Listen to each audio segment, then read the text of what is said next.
हाय नगरिया सुनी हो सुना बाहिनी बीराना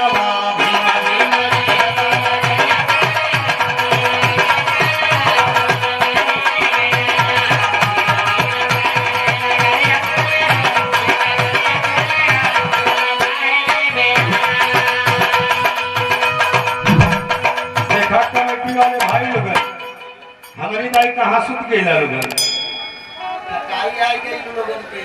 लगत तक तो जाके सरिया सुनी हो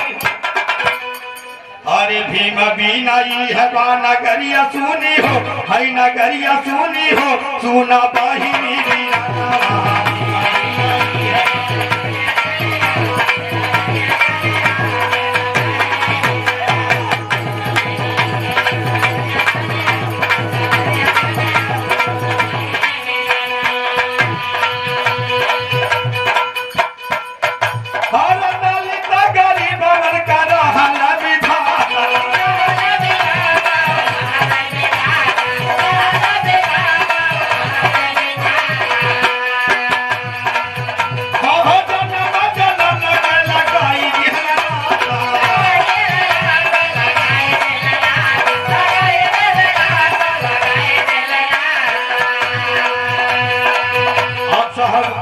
राम समुद्र राही जी की तरफ से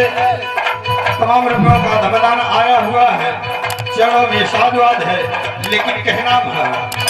हो जन्म